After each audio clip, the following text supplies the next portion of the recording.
moderating the KYC webinar session today.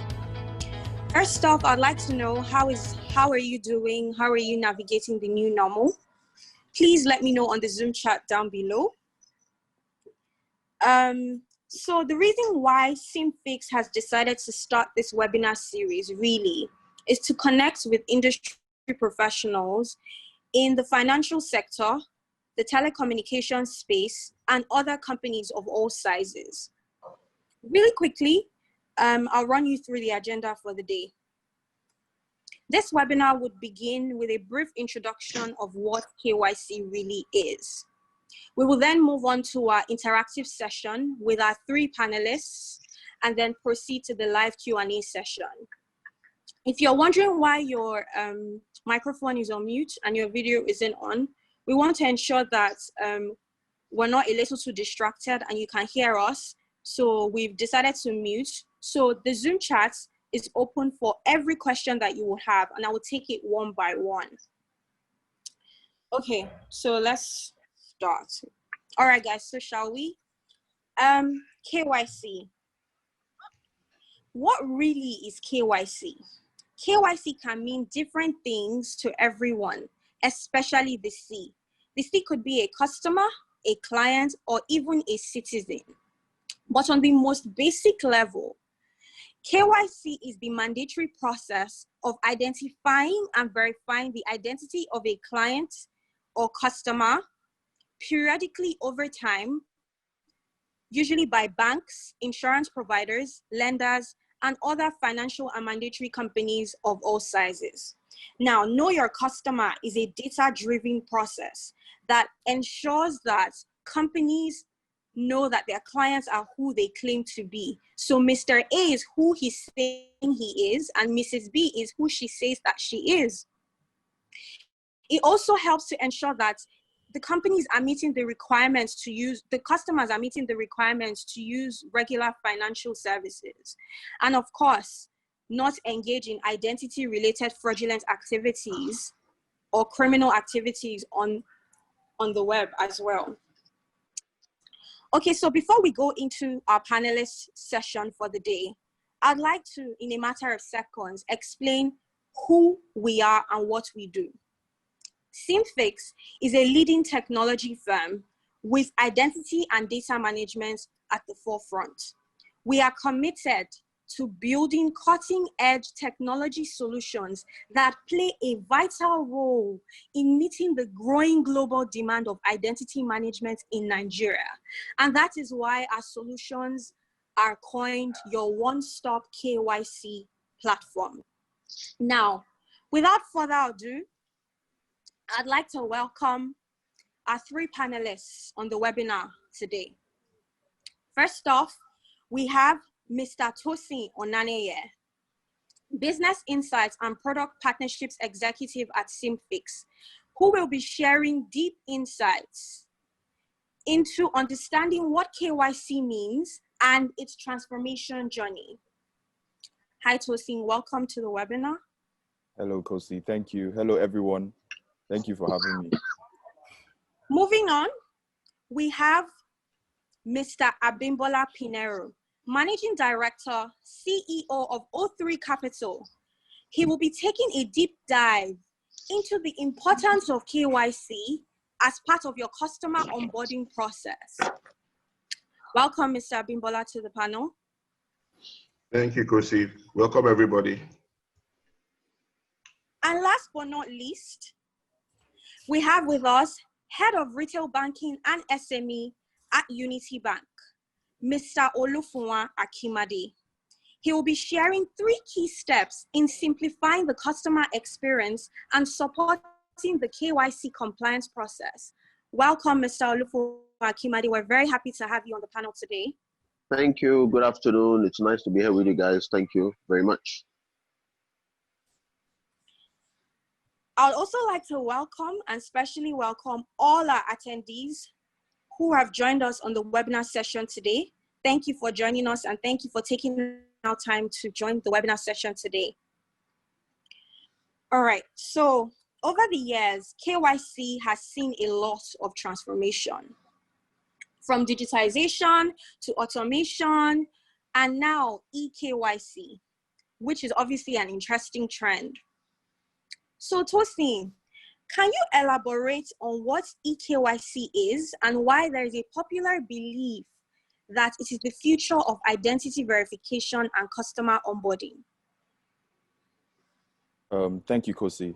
So there's no way we can speak about eKYC without talking about KYC, which you've already explained in your introduction. So KYC is basically the process of identifying a customer and ensuring that this customer is who they say they are, in order to basically providing trust between a customer and an organization, so that the customer can provide service delivery. The company can provide service delivery to the customer. So now the concept of eKYC is basically the use of technology to electronically identify and verify a customer's identity during the customer onboarding process. It is basically remote and paperless, thus minimizing cost, time, the manual back and forth that you usually have with your traditional KYC process. Now with eKYC, that's the electronic KYC, that's electronic know your customer as well, businesses can eliminate the need for customers to fill and submit physical forms. Customers are also able to eliminate the part where they have to visit the physical branches of these companies to perform a verification check or complete their KYC process in order to access services. Now, the other part of your question that says, why is it the future of customer verification and onboarding? With the evolution of technology, it has brought about digital transformation or digitalization, like we like to call it in the office. And tech-savvy customers are beginning to demand ease of access to the services that they want to have access to, you know, and everything is gone largely mobile now. So people want to do their things online and they're on the move. So businesses are beginning to realize that to remain competitive and stay afloat, they must digitize and automate their processes, including the KYC or customer onboarding process that were usually traditional or risks losing these customers to other competitors who have innovated, right? In addition, the effect of the global pandemic, that's the COVID-19 that we just recently experienced, it has also necessitated to reduce face-to-face interaction based off the WHO health guidelines. So it is paramount that businesses leverage technology for their customer onboarding process and delivery of service offerings. Other reasons why there's like a benefit to other companies include there's a significant reduction in turnaround time as the businesses can confirm and acquire customers in seconds, you know, something that used to be largely days or maybe hours, you know, can now be done in seconds, depending on how fast your procedures are. The business is also able to save costs that can be channeled to other things, you understand. And, you know, with the global pandemic and economic situation, economic downturn experienced all over the world, you know, companies are looking to save costs. One other key thing for electronic KYC is that it also reduces the risk of identity fraud. You know, as well, you can also increase the service inclusion as customers are able to access services from any location without having to physically visit the business sites, you know. Finally, it also establishes a brand perception for your business that you are innovative, tech-focused, as well as customer-focused. You know, basically it tells your customers that, oh, this company I'm dealing with is moving with the times. You know, they are not going to be left behind. While, yes, those are the positives of electronic KYC, there are also some challenges with adopting this type of processes for businesses because there's always a good and the bad, the white and the black. So some of these challenges include this electronic KYC needs to be backed by a robust digital identity infrastructure with a wide coverage, because an absence of that will result in manual reviews by the compliance and fraud departments of these organizations, which will in turn lead to delayed approval process. You understand what I'm trying to say? So you still have, even though you have an electronic KYC process and you don't have something you're verifying against, you will still revert back to the manual process of checking papers, having to go visit clients and confirm that this client is who they say they are. Also, there are also safety, security, and privacy concerns with respect to third-party access to the digital ID infrastructure. So I'll give you an instance. A nation has a digital ID infrastructure, you know. How can they confirm and ensure that, okay, these other third-party vendors, they align access to this database for verification processes, right?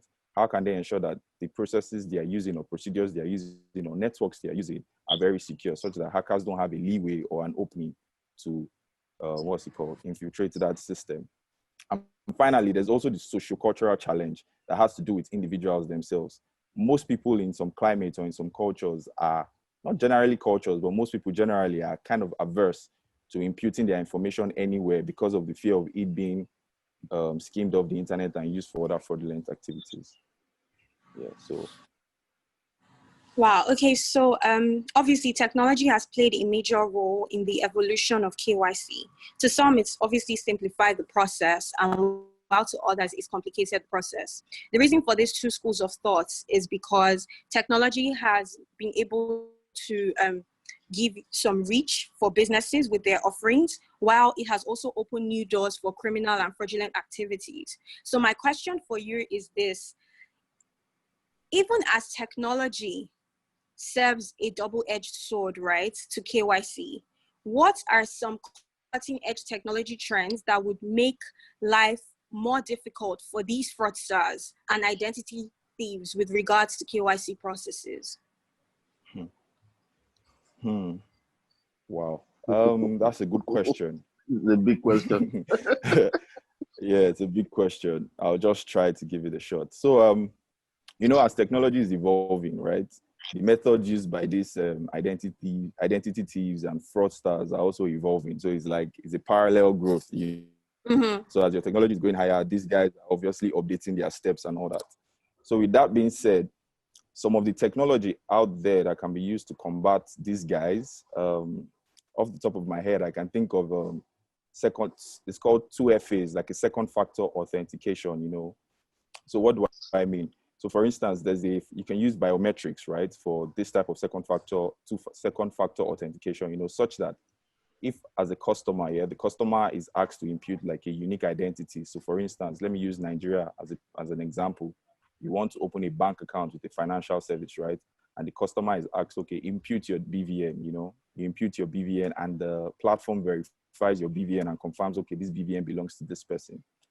A form of two-factor authentication is where the platform can ask the customer or user who is using that platform to take a selfie of themselves, you know, so that it can be a facial match with the face that is captured by the camera, that's the device's camera, against and matches against what is stored in the database. So there's a bit of machine learning and facial recognition going on there, just to confirm that, okay, the person who imputed this identity is actually the owner of this identity, you know, just to do like a facial match and provide an extra layer of security during the onboarding process and ensures that the customers are who they say they are, right?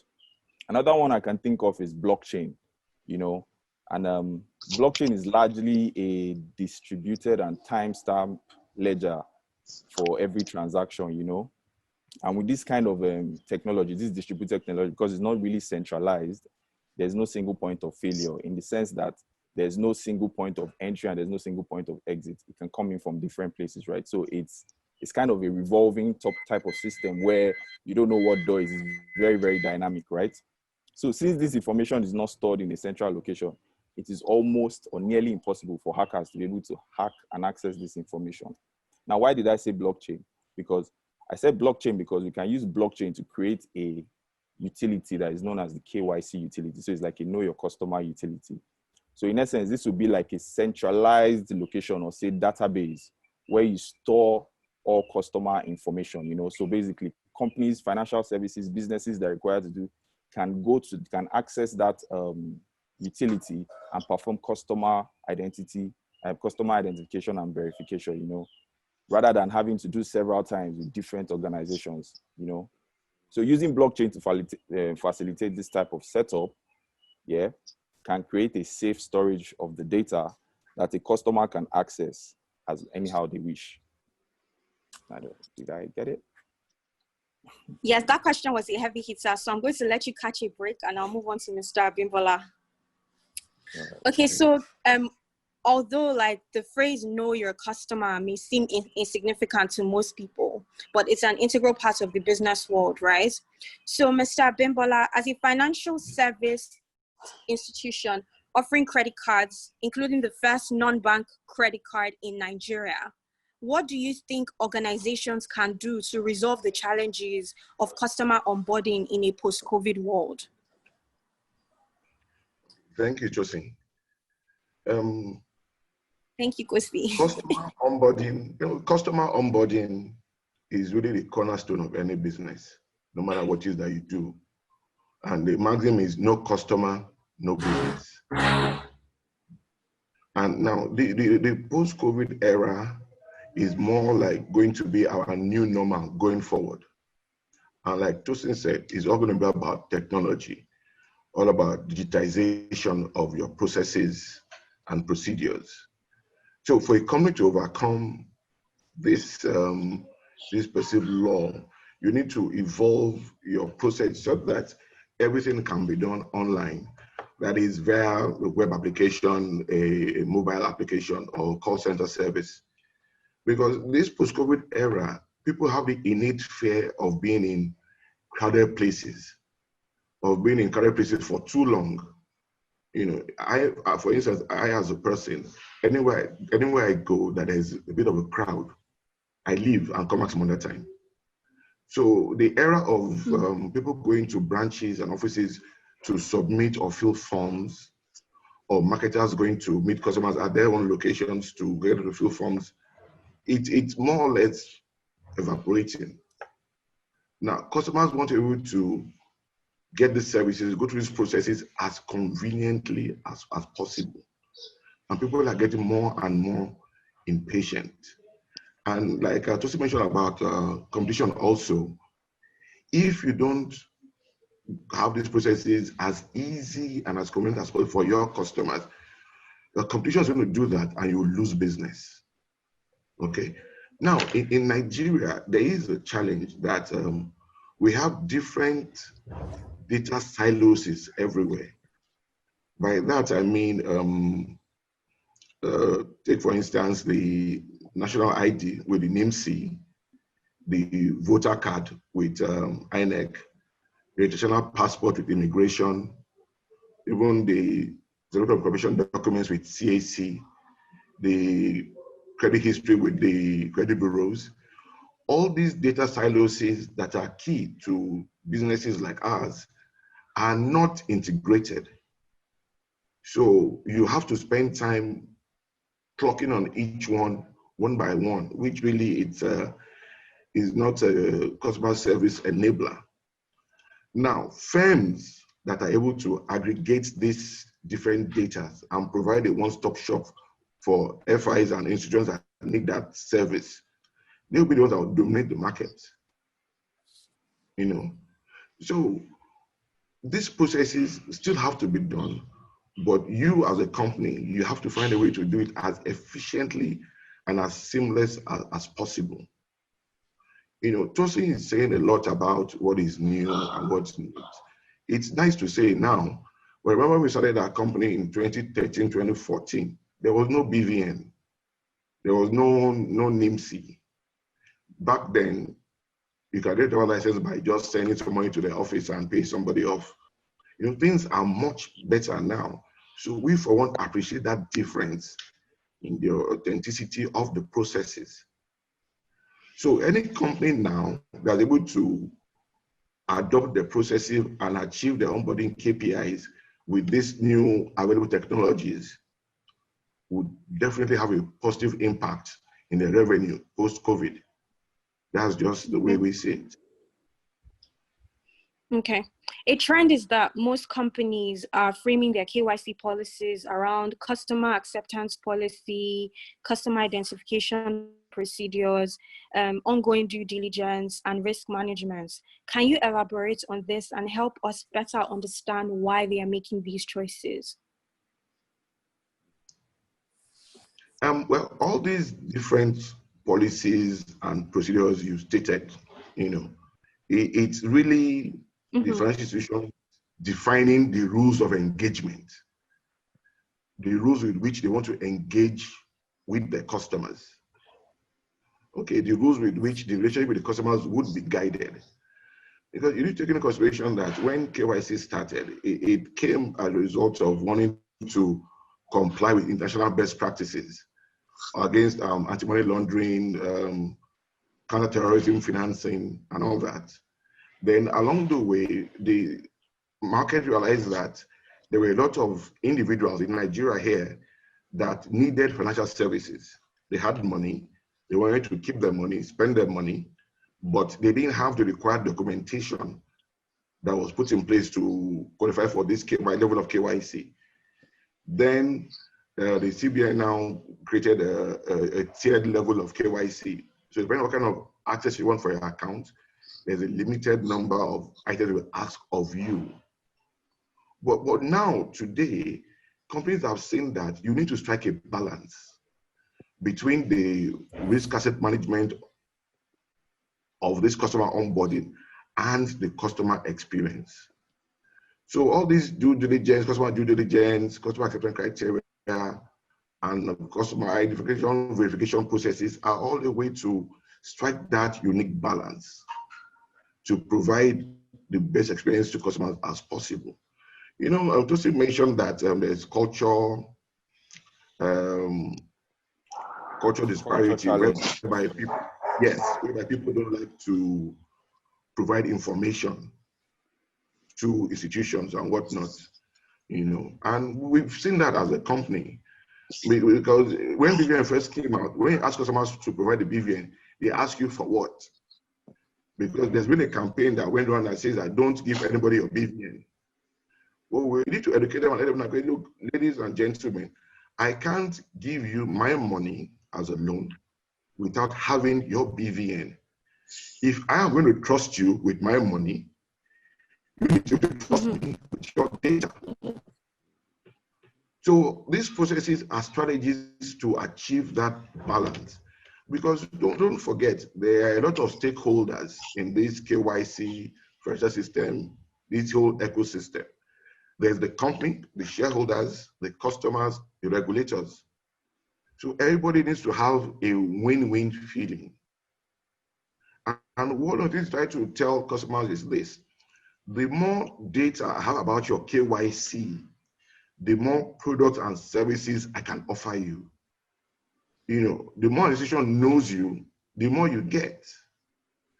So all these strategies and policies are a way of meeting that fine balance whereby you get to the customers better to protect you as an institution. Also, you get to satisfy the needs and wants of these customers. So that's why regulations have all those procedures and policies that look very stringent, but really they're all enablers of business. Okay, so Mr. Olufonwa, speaking of procedures and policies and KYC regulations and compliance process, right? As a banking professional, we would like to hear some KYC requirements in the banking sector and during the process of KYC. Like, what are the boxes that need to be checked to have fully achieved KYC compliance? Okay, thank you very much, Kosi. That's it's a heavy question, because if you are a banker, if you're into any form of financial services, KYC isn't anything new to you. So I'm thinking about those who may not know much about KYC right now, and my co-panelists, Abibola and Tosi, have done enough justice to. So I'm sharing something on the screen. Can we see it? I need to be sure. Can you please confirm? Okay. Yes, yes, we can see your presentation. Thank you, sir. Yeah. We will send this after the webinar. Basically, as Tosi said, KYC is know your customer. Abibola has said that you cannot do basic business without it. So what happens is that before you get into the banking system, before you access any financial service at all, we need to know you as our customer. So for that to work effectively, there are three groups of KYC we have. There's tier 1, tier 2, and tier 3. Tier 1 being the lowest. So you can see some checkboxes on the presentation there. Very simply, if you're a tier 1 customer, you are what we call unbanked or underbanked. So there are some people who don't have any ID in Nigeria today. Yes, we still have that major problem, especially in the rural areas where we have agency banking running. So if you don't have any ID at all, what you need for your KYC is you need to have your BVN. That's compulsory for everybody now. Everybody accessing the financial system must have the bank verification number. Secondly, you need to have your passport photograph and your signature, so that you are recorded on a database of some sort, so that we have you and we say, you know, this person is so and so. Open an account here, there. This is what he looks like. This is his or her signature. So basically, that's what we call the tier 1. It's the easiest one, but there's a cap of 300,000 naira on it. So it's not for everybody. Now, after that, you have tier 2. Tier 2 is a bit higher. You need to have some form of ID, but you don't need the full KYC, and you can keep as much as 500,000 naira in your account. Tier 3 is the highest, which is where you need to have basically everything: statutory ID, your BVN, photo, signature. Then you need to provide the bank a utility bill. That helps us to know where you are, where you stay, and that by extension means that somebody is going to visit there to confirm your address physically. All right. Now, if you have a savings account and it's a tier 3, you don't need references. But if you have a current account, because we believe you'll be borrowing money at a later stage, you need to have references. So in a nutshell, I don't want to get into too much detail. Those are the levels of KYC that we have in the organization now. I mean, in the industry. At the bottom left there, we have, I've listed 4 things there. Those are the statutory IDs that the regulators and the legal authorities insist must be in place. Number 1 is the permanent voters card. I've listed them in order of popularity, as it were. So number 1 is the permanent voters card. It's on record that between 60 and 70% of Nigerians have a permanent voters card, which has some form of biometric data and security behind it. Now you have the national ID card, and we're told that between 50 and 60% of Nigerians have the national ID card. Then after that, you have the driver's license, which we hear about 40% of Nigerians have. Then you have the least popular one, which only about 20% have. That's the international passport. So if you are going to join the banking system today, for tier 1, if the person is an unbanked person, farmers and all that, they don't need any ID, but they need to be registered on the BVN system, and then we need to have their photograph and signature. So to answer the question, what boxes need to be checked? Very simple.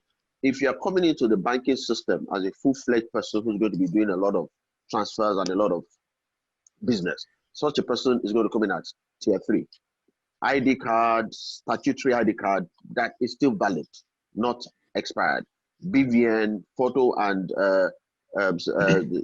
signature, the utility bill, which varies widely. NEPA bills are the most common, but there are some others like water bills and co. Then if the person is tier 2, which works most commonly with students and corpers, those ones can have just basic statutory ID as well as their BVN. Tier 1 is for the unbanked, clearly unbanked. So I hope I've been able to remove all the complexity involved. Please, course, confirm. Yes, you have. You've been able to simplify the process. Okay. So the permanent voters card, national ID, driver's license, and international passports in order of popularity. These are the documents that will be required as a full-fledged individual who would like to open a bank account. Yes, with any bank at all in Nigeria today, including microfinance banks and other banks that are not fully licensed banks. It just cuts across. Okay, so we have a question coming in, so I'll quickly take that. And it says, this is from Mr. Makta Sek. He says, would you please elaborate a little bit more on the challenges faced in KYC implementation in the African banking system, such as 500 million Africans that don't have ID cards, something like that? Yeah, okay. I just saw that in the chats as well. I think it was Tosin that mentioned initially when starting that we have a major identification problem in this part, and that is the honest truth. If we had identification in place, half the problems we're facing now, we wouldn't face them. So look at some countries in Europe where you open an account today, and I know that in some parts of Western Europe, once you open an account, you get 5 credit cards day one. Abimbola, is that correct? you get 5 credit cards. I mean, that means they trust you, they know where you live. So it's very easy. In Nigeria today, all banks still suffer or face that problem. There are areas in this country, major cities, where the houses don't have addresses. Honestly, major cities. So they'll tell you, you know what, it's this street, but there's no number. So the second house on the left, not the one with the red gate, the one with the green gate. So that is a problem, and it's only the governments that can take care of that. Now, let me digress a little and talk about something that we should actually be proud of in Nigeria that we don't talk about. BVN is number 1. We're the only African country that has such an impressive biometric feature, bank verification number. I don't think, aside India and I think maybe Japan, nobody else has such an extensive, feature-rich and future-proof technology for identifying people. If I had my way, we would force all the other. Abimbola talked about the lack of synergy. So you have different databases in Nigeria today. You have the immigrations keeping passport data. It's also biometric. You have the national ID, which sits on its own, and it's actually supposed to be the central one. So you have all these things scattered and shared all over the place. So until the governments come together to put something in place, the national ID card is actually the best. But I don't know, do any of my fellow panelists, including you, Kosi, do you have a national ID card? I don't have one. Well, I have the NIN number. Yeah, okay, thank you. Well. I registered for mine in March of 2018. That's 2 years now. I got the slip. The card is not ready. And anytime I go online to check, some have been waiting for the card for 7 years. That is not how to do a national ID scheme. Now, let me also digress. I used to work in a bank in 2009 that had subsidiaries across Africa. And I spent a week in Cameroon. And Cameroon does not have an ID problem. Go and find out. Everybody in Cameroon over the age of 18 has a national ID card. It's not tech. It's a mere sheet of paper. It's a card with your passport photograph on it. But it is treated like gold. The only person that doesn't have, or the only people who don't have a national ID card in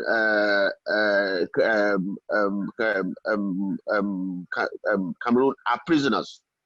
So once somebody goes to jail, they collect your. So there's no problem at all with ID in Cameroon. So to answer the question, we have a big problem with identification. It's not an impossible problem. It can be easily surmounted with political will. But also that problem is solved, yes, we're going to continue dealing with that. So I hope that answers the question. So yes, it's important to get the 200 million people on board.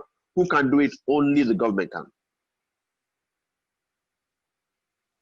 Thank you, sir. Okay, so I'm seeing the questions, guys. So we're going to answer all of the questions during the live Q&A session. So I'm going back to Twisting because we have a few things to trash out. So still speaking on the KYC. Okay, still speaking on the KYC transformation journey. Through technology, especially in the areas of verification of identities, one of which is the move to digital verification, which is faster and requires less contacts, especially now with the fears of COVID-19. I mean, we're now moving into technology of contactless. Can you share some other innovative approaches emerging, especially as a response to COVID-19? Interesting. Thanks, Kosi. So, as we all know, the COVID-19 pandemic was very unprecedented, so everybody is pretty much rallying their troops, so to speak, and trying to, react. We're all in reactive mode. Now, to answer your question, right? First off, I'd like to point out that our traditional fingerprint capture, obviously, cannot just go away, especially when it comes to trying to set up a national digital identity system, because largely for other verification processes or contactless processes to work, there has to be like an enrollment process to it, and So that has to remain. But going forward, based off the contactless and lack of face-to-face interaction, or people having the fear of touching objects and devices that they don't know who has previously touched, there are some other biometric technologies, contactless biometric technologies that are there. You have the facial recognition, you have the iris, you also have the voice.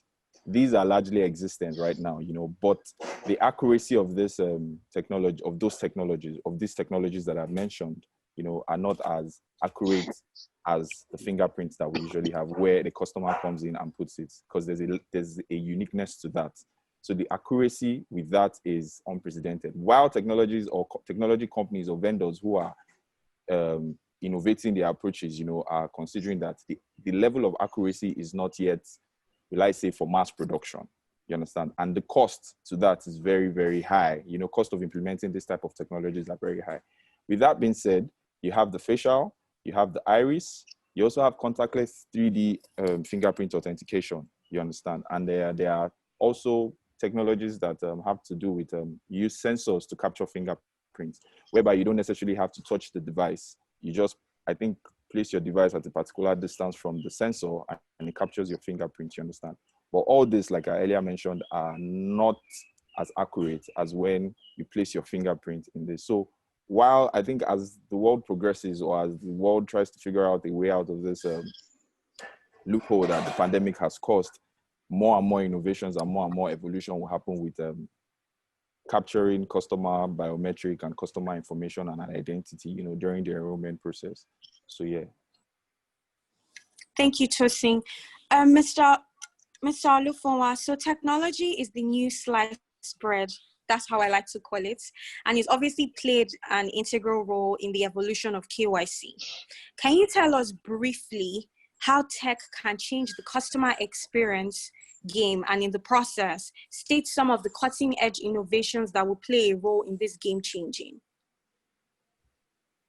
Okay, Kosi, that's a very good question. I know you guys wouldn't want me to do it, but I'm going to blow Seamfix's trumpet just a little bit. Okay, all right.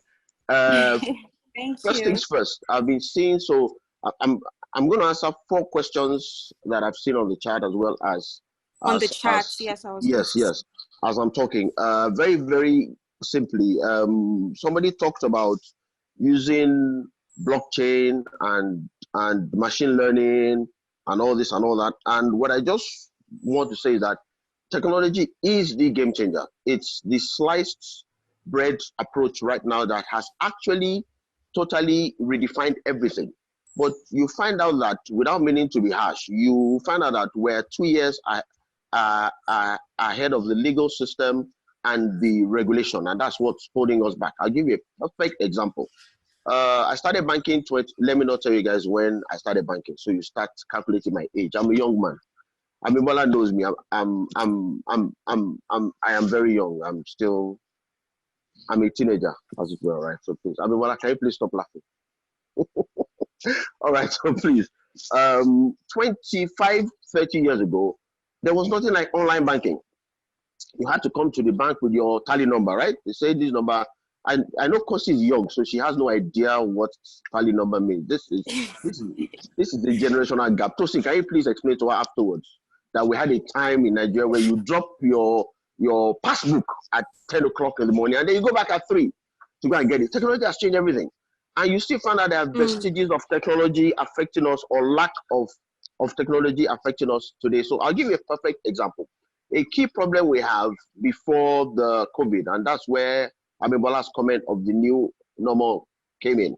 We're doing agency banking in my bank, and you have people who are 3 to 4 hours drive away from the nearest branch, yet they need to open an account. And we've been struggling for almost 2 years to find a solution, where we were actually looking at getting something from outside Nigeria, because it seemed to be such a simple problem, but nobody was solving it.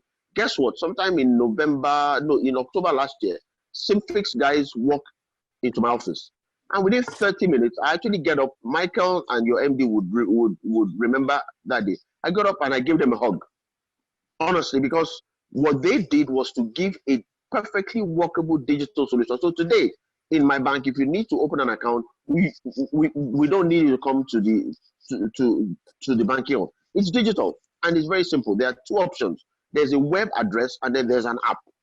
So the web address works when we're doing agency banking in the core areas of the north and of the south and some riverine areas in south. With a web portal, you key in your account opening details. You take your photograph. You sign up on a sheet of paper. You take your photograph. All the information is captured on the system.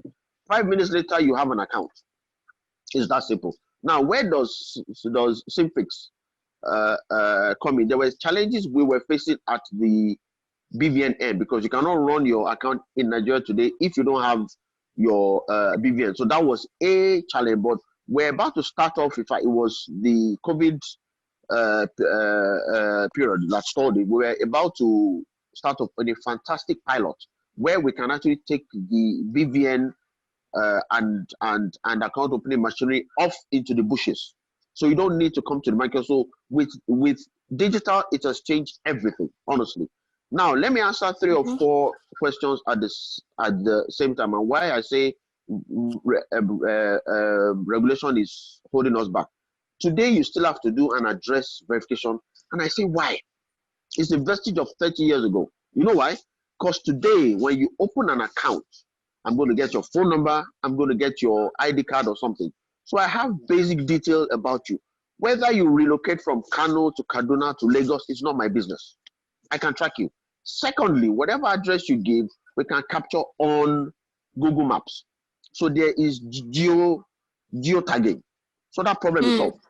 And honestly, you would never find any major legal issue in Nigeria that has been solved by going to somebody's house if that person has moved. Because Nigerians change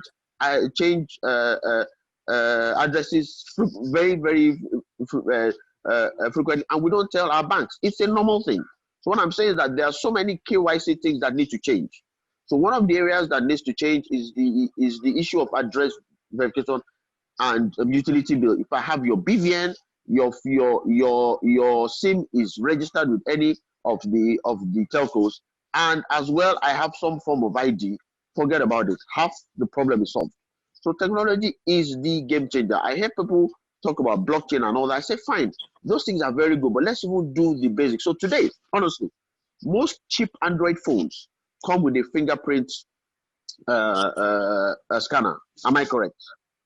What is to stop us from hooking the app? Because it's not about the phone, it's the Android system. So the Android system and the iOS system has a very strong encryption and protection methodology for fingerprints. In fact, in some areas, Apple Pay and the Google Pay is based purely on your fingerprint and it's working.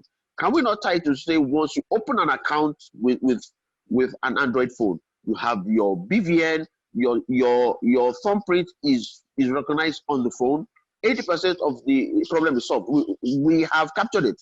Fine, there's some people who don't have the phones and all that, but let's even start with the ones that do. So with technology, you can easily take care of this problem, very, very easily. 80% of the issues would be dealt with. You know where people live, where they stay, any documentation or information that you need is captured because everything has been digitalized. Let me also add that virtually all Nigerians, well, not all, but quite a number of Nigerians are on one social network or the other. Why not write on that? It's not compulsory, but it's a nice to have. It's a nice to have. So there are banks today running abroad that interface with you on your social media. It's not as if it's a security, it's a second level check. Say, okay, I have A, B, C, D, E. So you can also use social media now. Somebody talked about fraud. Fraud is a big problem. But here's what we found out after the COVID era, because all the banks experienced fraud. Everybody did.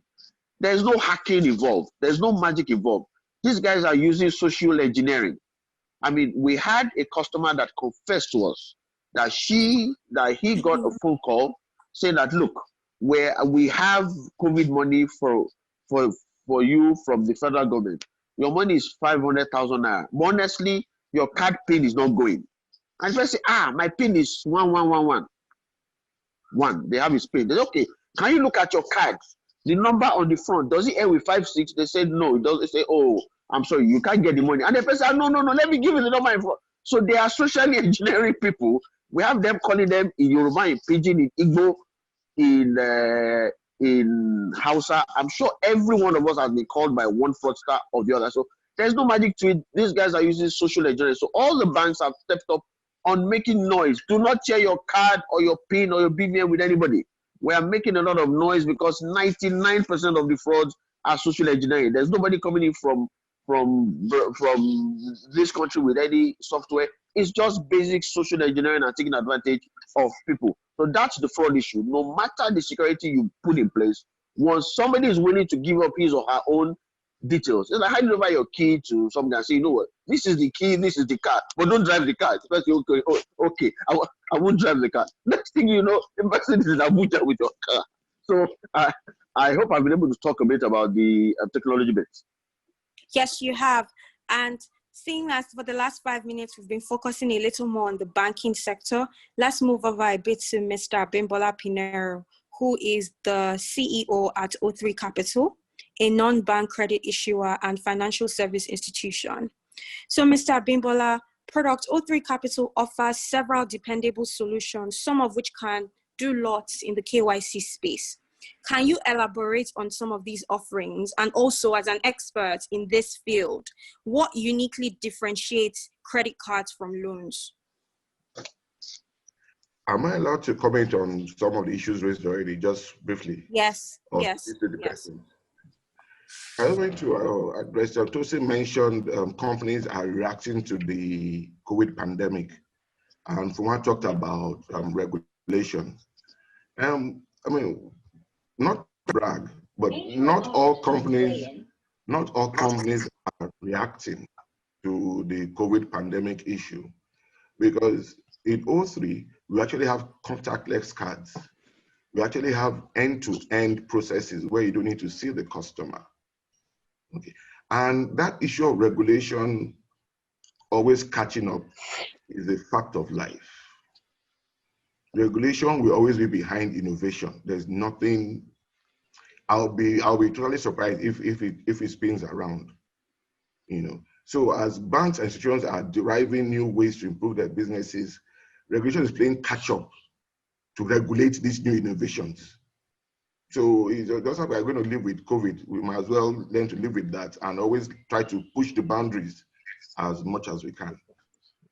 Okay, now to Kosi's question about our products and how it relates to KYC. In fact, to O3, KYC is the bedrock of our business because our premium product is the credit card. And credit card basically means unsecured credit. So the only thing we have to know who to give money to is what we know about the customer, who they are, where they stay, where they work, where they earn. That's why our own KYC process goes beyond where the banks are, because the data we get from the KYC process is actually fed into some algorithm to make that decision on whether we'll give money or not.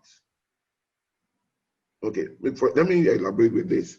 We have three main products. We have the credit card, the prepaid card, and funds management product. Now, the credit card, like I was saying, it's some sort of loan where we give you money.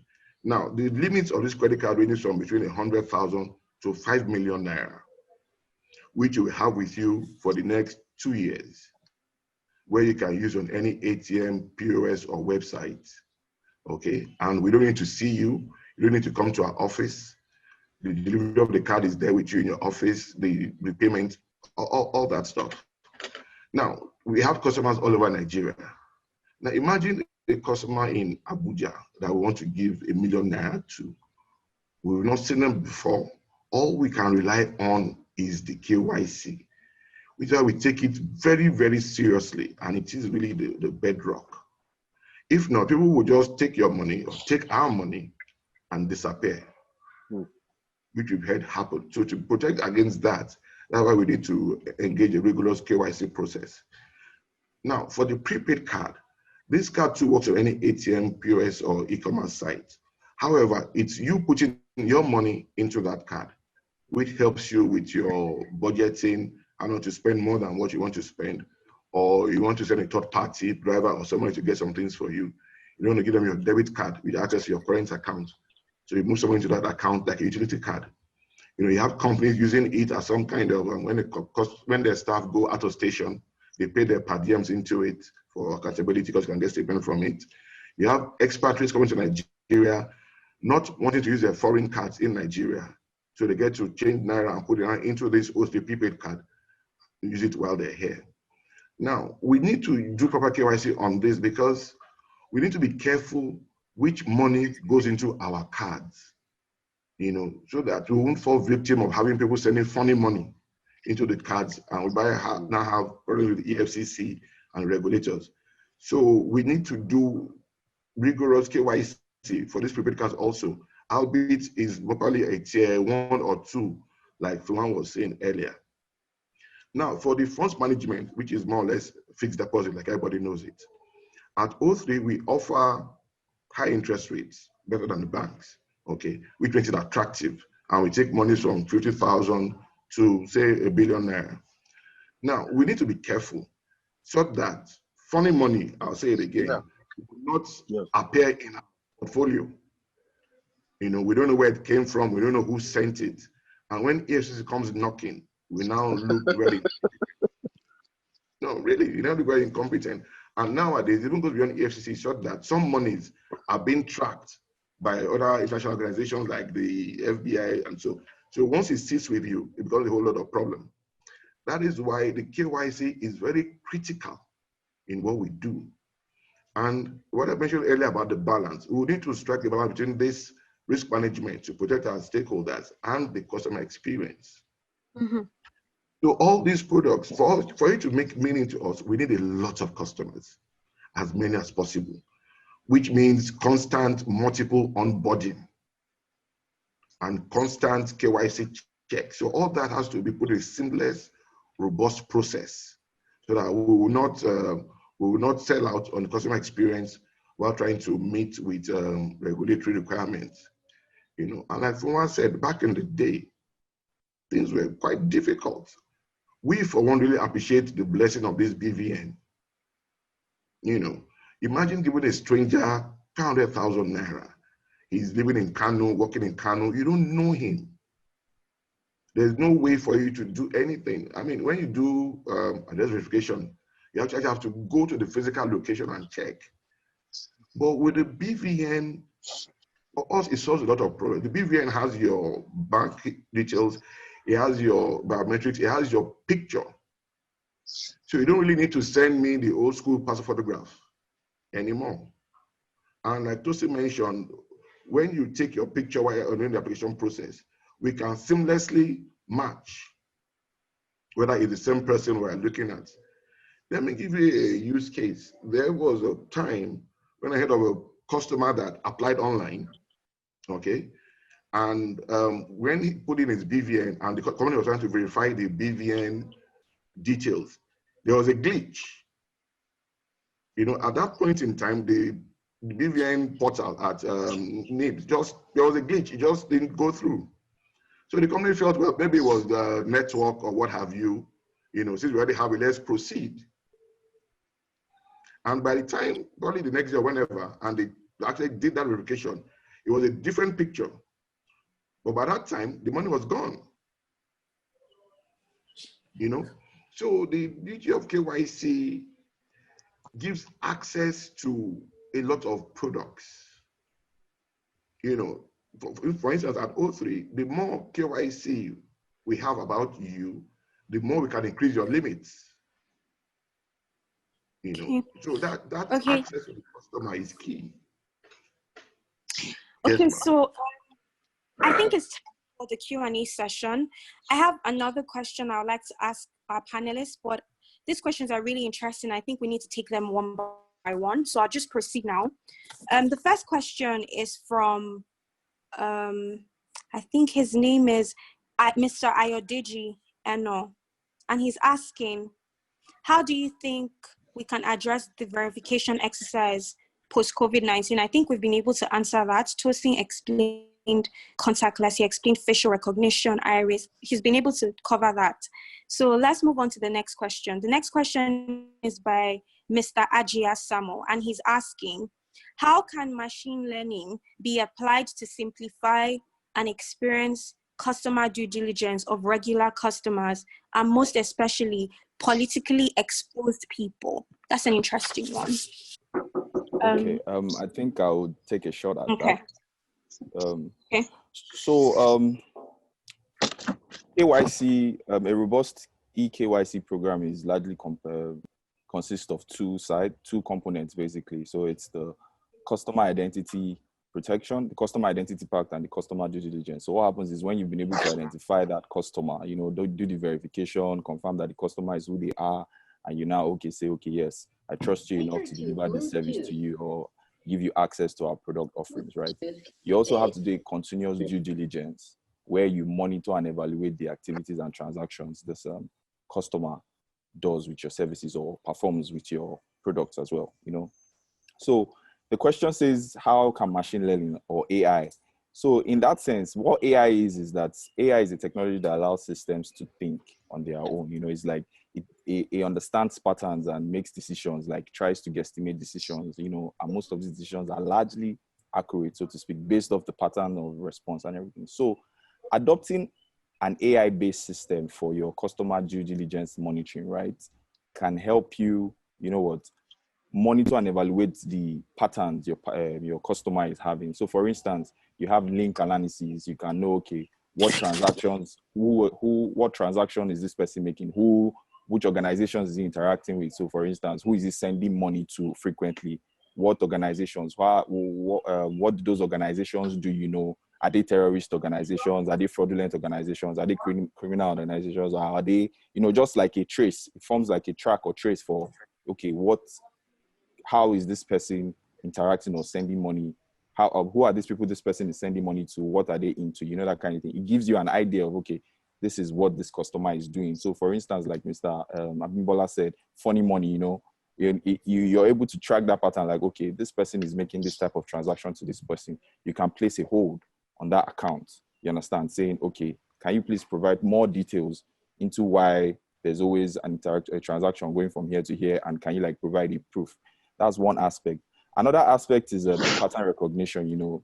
So you can use AI for your questionnaire. So maybe periodically, like maybe after 3 months or 4 months, you do a refresh, a KYC refresh, you understand? And maybe an AI-based survey, you know, that generates questions automatically based off the responses of the customer. So, you know, nowadays, well, I don't know if that's changing, but nowadays there are some things like maybe if you open an account online, it asks you what's your date of birth, what's your favorite occupation, you know, those secret questions that it tells you maybe you want to restore your account, you know, those ones are largely static, you know. So if you have like a dynamic approach to those kind of questions, you know, when the customer is trying to, maybe you're trying to refresh the customer's information, so you now have an AI system that does like a raffle draw, so to speak, on all the information that you have funded the organization, and just dynamically chooses questions so in such a way that, okay, you respond to them to be able to tell, okay, this is actually the owner of this account and this person is who. You also have a way of, now for the politically exposed people, right, your system should have a way of analyzing news, social media and whatnot to see, okay, where this individual or customer pops up. You know, for instance, if you're banking with customer X and customer X in the news in England is there in England that, oh, he was part of a terrorist cell or whatnot. Those kind of system, having that kind of data, unstructured data analysis using social media, websites, you know, blogs, etc., that kind of analysis, and employee communication, you know, different type of communication you get. It gives you an idea into the activities that this person is involved in. You understand? So those are ways in which AI can help in your KYC and AML. That's largely customer due diligence after you've been able to onboard this customer. Okay, we hope that has answered your question. Ayo Ebo is asking, I work in the capital market sector, and we have been having serious issues getting clients to provide their BVNs to open a stockbroking account, which is a requirement to open a CSCS account. Due to the bank sensitization that their customers should not release their BVNs to anyone, what can be done to prevent this going forward? This is by, does anyone have anything to chip in on this? Yeah, I just read the question and I feel its pain. First of all, a lot of people ask for your BVN by default, and you're not really at risk if you share it. But I can understand the fear of all those because of all this fraud and stuff that's going on. So what I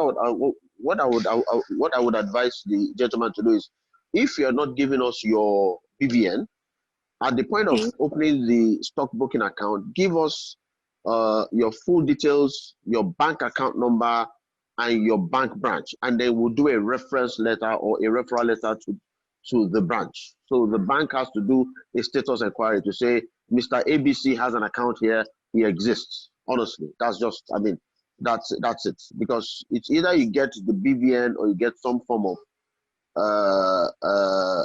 certification before you start doing the stockbroking. But I don't blame anybody who refuses to release their BVN.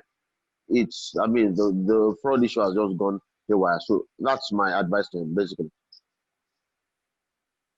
Thank you, Mr. Olufua. I have another question. Yeah, please go on. There's a question coming in, but it's not on the chat. It's from Mr. Raphael, and he's asking if you can help elaborate on company account opening requirements. Okay, company accounts. Like to open a company account. Yeah, but company accounts are the most. Company accounts are the most.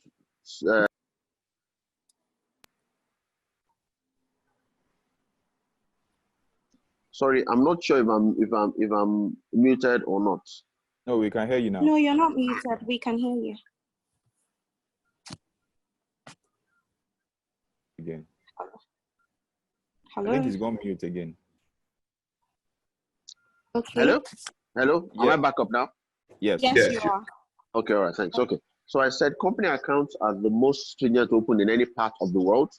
I was at the retail banking seminar in 2018 where they mentioned somebody complained that it took him 3 days to get his SME account open in Nigerian bank, and there was some foreign guy there from the UK, and like it takes a minimum of 3 months to get an SME account open in the UK. Honestly, we are opening a company account because companies are the avenue by which billions can move. It's much more stringent, but it's not impossible. Every single bank will tell you what you need to open the account, registration form, CO7, CO whatever. But the good part that once you're done with opening the account, everything is okay. But yes, it's the highest level of KYC, and nobody can afford to compromise it. So basically, that's it. Some people have this idea that some banks are less stringent than others. No. Every single bank has a CBN guideline to abide by. There's no, I like you, I trust you. The basics are the basics. The basics are the basics. There's no dribbling around KYC. It's a very, very stringent thing if you're opening a company account. But once it's done, it's done. Once it's done, it's done. Okay, so there's a question coming in on data privacy. I'd just like to say that we'll be handling that question in the next webinar series next week, Saturday. So I'll move on to the question on digitization. As we are having this call now, everybody is in the process of digital transformation. Even CEOs, MDs are going through transformational leadership, especially now during these uncertain times. So the question goes, digitization and online banking creates opportunities for cyber criminals, even with two-factor authentications. These criminals are still having their way. Any other ideas? Mr. Abimbola, do you want to take that? Is hard, impossible question to answer. Now, hackers, fraudsters, and what have you are not peculiar to Nigeria. Okay, they are present in every country in the world, and the more advanced the country, the higher the damage, the volume of damage that is done. And everybody has the same two-factor authentication system and all that. But truly, you can only be prepared to the best of your ability. and make it as difficult as possible for hackers to come in. You just to mention it, factor authentication. There are some other dynamic systems that actually regularly changes those codes and passwords and what have you. But we had stories of the Pentagon in America being hacked, Facebook, who pay heavily for security. But you need to believe that the situations where, I don't believe that the person asking that question is looking at the safety of his business in the custody of whatever institution he's dealing with. Now, all institutions have taken the necessary precautions against all this. And mind you, in Nigeria in particular, hacking is not really the highest cause of fraud or equity loss. Okay, like one was saying, somebody calling you over the phone, that's not hacking, that's playing on your intelligence. Or having an employee of an organization aiding a fraudulent withdrawal or process. That is not hacking, that is thievery. So you need to believe that each institution, each Nigerian bank and any financial institution has taken the necessary precautions to protect all stakeholders, and that should be guaranteed. Okay, yeah. so just to, sorry, Kosi, just to add to that, as something Mr. Mimbola has said, right? While it's difficult to stop this fraudsters, right? The two-factor authentication I was talking about is I don't want to use the word impossible because these guys are really, really good out there. But so for instance, if you use like a selfie recognition, selfie facial recognition, you understand, such that you impute your information. So let's say a hacker has managed to get my digital identity or my unique identity and impute it, a process whereby the system is prompting the user who is imputing that information to, take a live picture, take a live picture of the person. I'm not using a picture that was stored from previous. I want to see a live picture, That's where those technologies like liveness detection come into place to ensure that, okay, I am actually present. I am actually the one interfacing with the system, It becomes very, very difficult for a hacker to be able to access my account or access my service, anyway, because I need to be complicit. I need to be there to present my face to during that process of, okay, present my camera. The picture identifies that this is a live person. It's toasting that is actually there. Okay, go ahead and approve, It somewhat tries to eliminate that threat there. I don't know. That's just to add to what Mr. Mimbola said. There's a live, it's not like you're using my picture, a picture of a picture, like we usually say you're at work. using like the live there and then. Yeah, like I'm right there. He asked me to make a left turn, right turn, and it shows that, okay, this person is physically present. So there's no way a hacker is hacking, except maybe the hacker is in front of me and has hacked it and is sitting in front of me and it's like, okay, let me turn my camera, that kind of thing. It just makes the process cumbersome and complex for that hacker. So that kind of factor. Yeah. Okay. Thanks, Toshi. Kosi, I just wanted to also add a bit on the fraud issue. Mine is a bit of a philosophical view. 10, 15 years ago, bank robberies were a weekly event. The armed robbers would storm the branch, typically on the Friday, shoot a couple of people, blow some doors. So what's happened that the armed robbers have migrated from carrying guns to now carrying keyboards. Is the sad truth. So what I'm saying is that no matter how safe or secure the system is, for the next 100 years, as we take 2 steps, fraudsters will try to take 3 steps. It is here to stay. I am very quite sure that there's no way, as we're doing our webinar now, funny as it sounds, they too are meeting. They have targets. I mean, for us in banks, and I'm sure to see a lot. Bala would also confirm there seems to be a much more concerted effort, much more knowledgeable effort towards the fraudulent banks. These are people who sit down and think and plan these things for 4 months at a go. They are very, very concerted. They have people in every section, in every walk of life. They have advice from banks, from telcos, so they know the game very well. So the risks are here to stay. The best that we can do is to mitigate our losses. But for us to stop them, I really wish we could, but honestly, I don't see it happening anytime soon. That's my comment. Okay. Okay, sir. So I've just seen a very interesting question. I'd like to take it from Ogugwa Chioke, and he says, what are your ideas on how the numerous KYC interfaces can be combined? And who should manage that data, public or private sector? And should the data be held onshore or offshore? I believe we'll take that question one after the other. So the first one is, what are your ideas on how the numerous KYC interfaces can be combined? Let me just quickly take that one before the harder ones come up. That's your So area. I think that was where the concept of the KYC utility comes in. You understand? So I'm of the opinion that it should be private because of the public bureaucracy and government bureaucracy back and forth in setting up systems and infrastructure. You understand?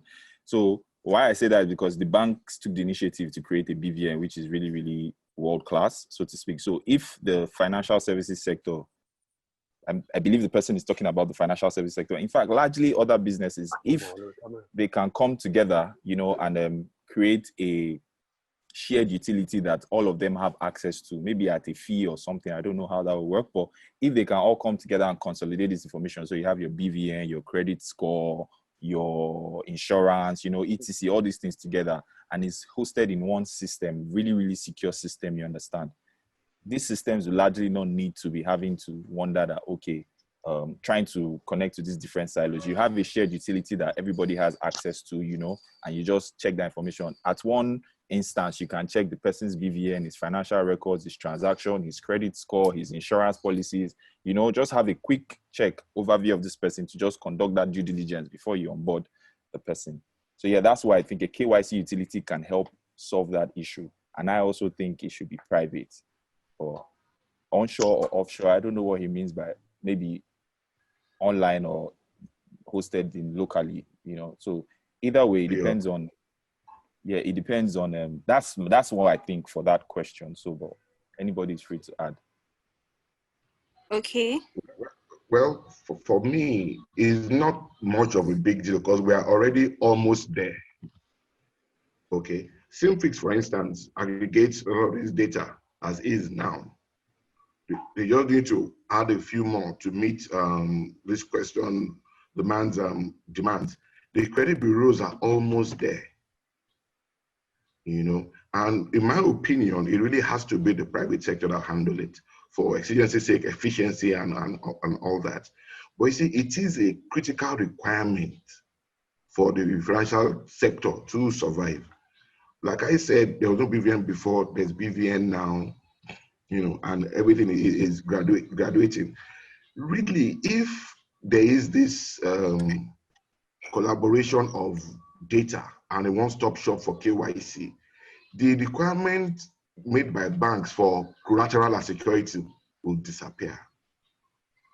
And it will make life so much easier for everybody.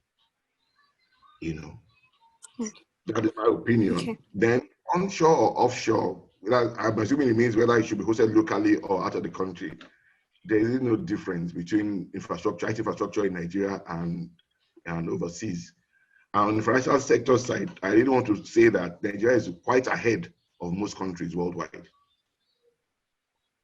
Okay, so there's a question coming in as well. Sorry, can I just quickly chip in a bit on that as well? Of course, just a little bit.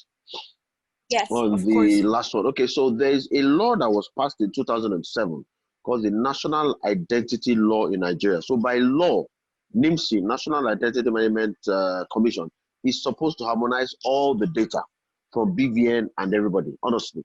So things like opening a bank account, even renting a house, getting a mortgage, everything is supposed to be based on NIMC. So once NIMC have all your data, half the issue that we're talking about is solved. And Abimbola mentioned that we already have everything in place. Our credit bureaus are now taking a center stage in the lending process. So if I'm going to buy a house and have a good credit score, and NIMC says I am who I am, what else do you need? So that, that's just, so the person supposed to harmonize it is NIMC. I know the government has been working on it, and well, this thing takes time. But like we all agree, there are about 8 different databases right now. There's driver's license, there's this one, and so it's a mess, but it will come into place together. As to whether it should be public or private, I would prefer that is handled by the government. We don't want another Cambridge analytical episode on our own, because if it's with a private enterprise, I'm sorry, so let's see what that. And as Abibola said, whether it sits locally or not, it doesn't matter. As we speak, this particular webinar is being routed through Zoom in Europe. All of us use Gmail, we use Apple, we use Amazon, AWS, Azure. We don't know where that data sits. They say it's in the cloud. There's no cloud. The cloud is actually a server sitting down somewhere in someone's room or somewhere. So honestly, wherever it sits is okay. Thank you very much. Okay. So this question is, I think Tosin, you can help with this. It says FATF, so Financial Action Task Force, agrees that identification of PEPs and ultimate beneficial owners is a challenge for most financial institutions. What practices can be adopted to ease identification? Wow. That's a tough one. I was going to. Yeah, it is. Because how do you identify a politically exposed person? Well, yeah, I think for politically exposed people, I think those are people in power who have a seat at government, So I think maybe we can have a consolidated database where we have a list of all the people who are in ministerial positions or public offices, you understand, at a certain point in time. Obviously, that list has to be constantly updated because different countries have different times where they appoint new people, That's one way to look at it. Because how do you know that today, as I'm speaking with you, tomorrow I might not become special advisor to something or Senate speaker or something by tomorrow? You never know. So that's, it's tricky, and I don't just want to answer for answering sake. Sorry? Let me help you with that. Great. Okay. There is actually a list that exists. All people don't know is that PEP doesn't mean the person is better. It means the wife, the children, the cousin, the uncle.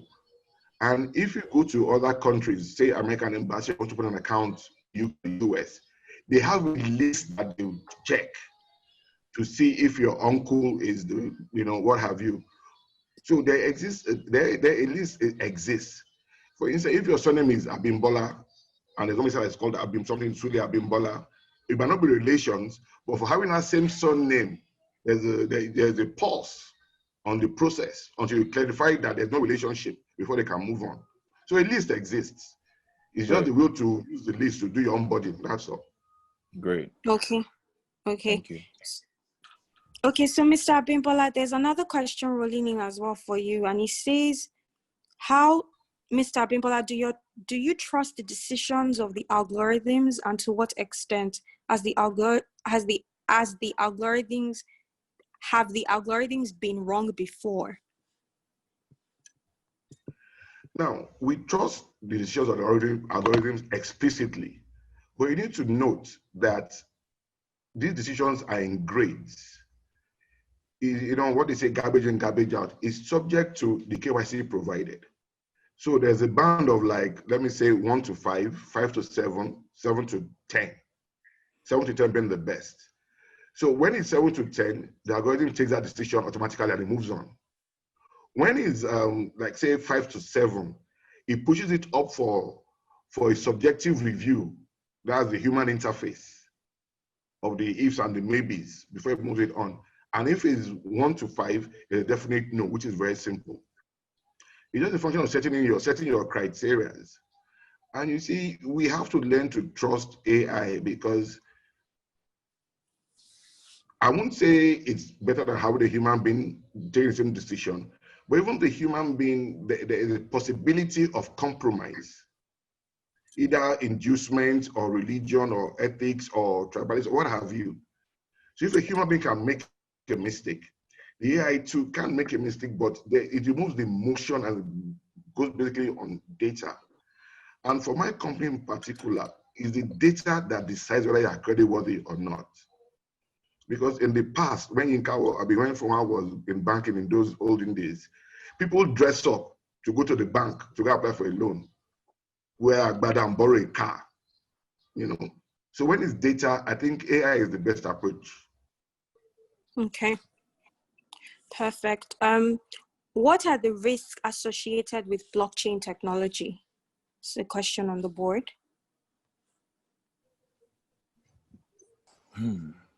For one, I think is largely expensive because the cost to run that type of technology, you know, it takes a lot of electricity to run blockchain technology. It's largely expensive. That's one, the cost implications of it.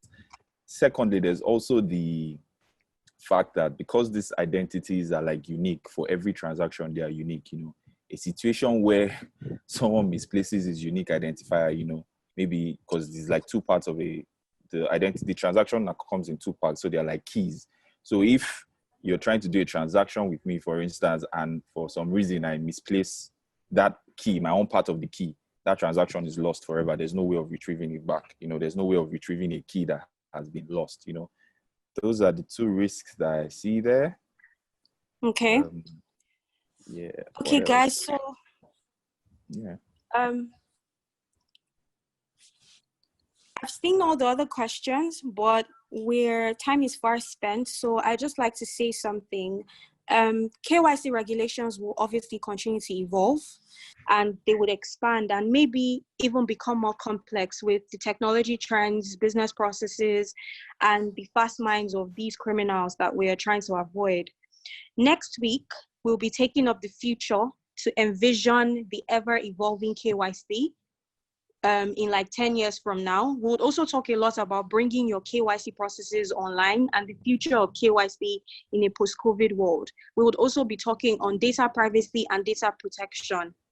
But I'd like to say a very big thank you to our attendees for engaging and contributing actively to this webinar. I'd also like to say a big thank you to our expert panel for sharing deep knowledge and reintroducing the concept of KYC in a post-COVID world. Thank you so much, and I hope you guys have all enjoyed the session.